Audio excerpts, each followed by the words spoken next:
Hey nerds! So before we begin looking at the whole Fates character stats stuff, two things to go over. One, videos will probably not be as abundant today to go over things. I'm working on Hero's profile and Hero's armory, which is really coming along very well, really excited for it. But also we have Monopoly tonight. Yay! So come and join us, it'll be on this channel somewhere. Anyways, second, for those who don't know or want to get some feathers, I'm just going to point this out since I can, and just figured why not. So, as you can see here, there are new rewards available. More specifically, one new reward available, and that is 2,000 feathers. This can be redeemable. Oh god, what is going on with my capture card? Whoops, sorry about that. Anyways, this can be redeemable 5 times. As you can see, I've already gotten it, and just gonna redeem it again. Yay! Anyways, so there you go. Free 10,000 feathers if you decide to use it.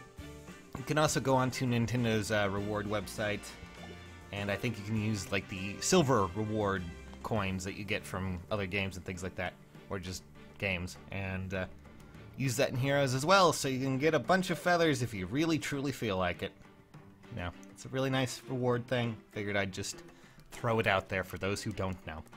Alright, so let's move on to the big meat of the subject here, and that of course is, well, the Fate Children. Of course, you probably have seen them in the battles that they are, well, hidden in. Not really too hidden in, but they show up there.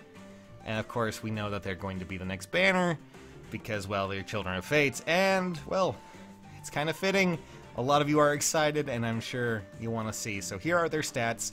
Big special thanks to Asian Crank, Kaz Kirigiri, all of those Xanax, a lot of you data miners over on the Game Press wiki who continue to do such great jobs,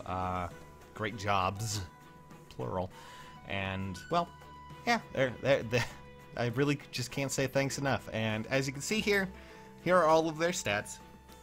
The two things that we need to talk about, of course, first is in the middle, the two characters there, of course, both children of Ryoma and then also Xander.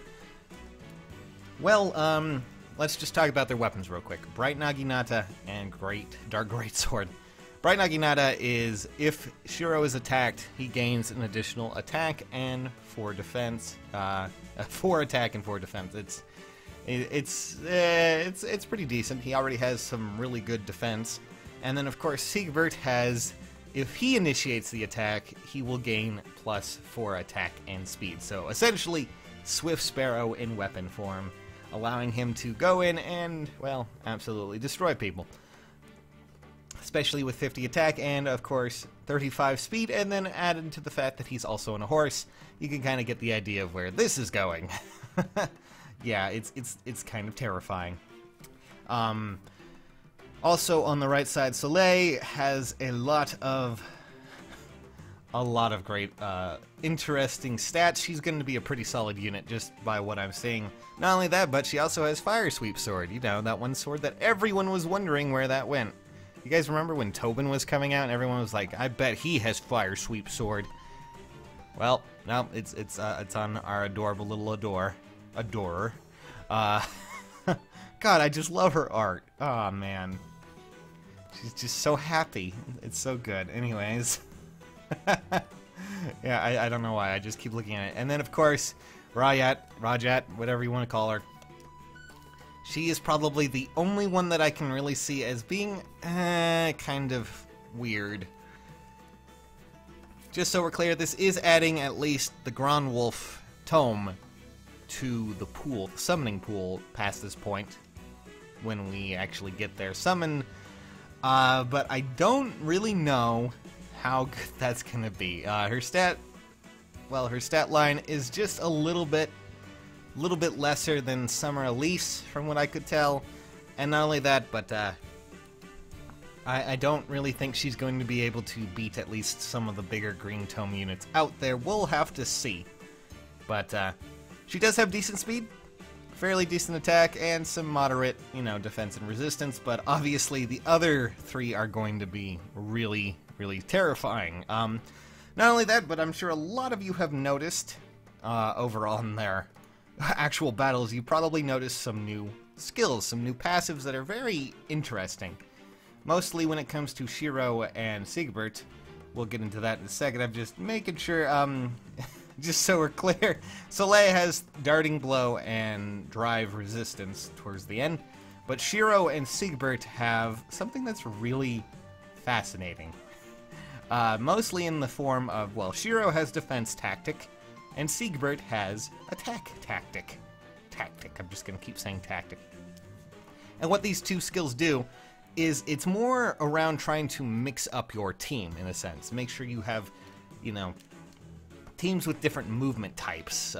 Mostly because these abilities are better versions of Hone and Fortify, but they have an extra condition. So just to give you an idea, at the start of the turn, this is the final version, grants defense or attack +6 to allies within 2 spaces for 1 turn. Granted only if the number of the allies' movement type on current team is less than or equal to 2. So, therefore, it's all about trying to mix and match your team. So these could be pretty decent, at least, when it comes to creating new new types of teams and buffs and all sorts of other things. I don't know how well it's going to play out for them, but it's going to be a fascinating look at what could possibly be there. I'm not sure how well, but they all look to be pretty solid, except for maybe Rhajat. But and to give you an idea, but I'm pretty sure that the one unit that I can see being downgraded, of course, is our dear Rhajat clone, unfortunately, or reincarnation, whatever you want to call her. I mean, I know a lot of people love her and love her style, but well, she actually has, and she might honestly be the first character that will actually have distant defense at 4 stars, which is going to be wild because she does, of course, have distant defense. She also has Savage Blow, and also Rally Attack and Defense. Siegbert comes with Death Blow, which just essentially makes him even more powerful because his weapon already has Swift Sparrow. And then we also have FIRESWEEP weapons, all that fun stuff. And then, of course, I'm pretty sure Shiro already comes with Steady Stance, which, is one little ability away from getting Steady Breath. So, for those who were wondering about these characters and wondering if they were going to be good, there you go. I'm pretty sure you probably already realized they were going to be great when you ran into them in the story mode if you went on to Lunatic at all. But, yeah, there you guys go. There's a look at all of their stats. I'm honestly really excited. I'm kind of getting a little annoyed that we keep getting such powerful sword units. Like, granted, Siegbert has the advantage of being on a horse, because why not? And Soleil just, God, I love her art. She's so adorable. Shiro's gonna be cool too. I'm not so sure about the other one though, unfortunately. It remains to be seen, but at least she's going to be able to pull in. If she does get downgraded, she's gonna be able to at least give us some distant defense later on when that does come out. So that's my general look at the characters that are coming from the next banner, which starts on the 3rd, if I recall correctly. And yeah, hopefully you guys are all excited. I'm excited. We're all gonna have some fun. So catch you guys later. Thanks for watching.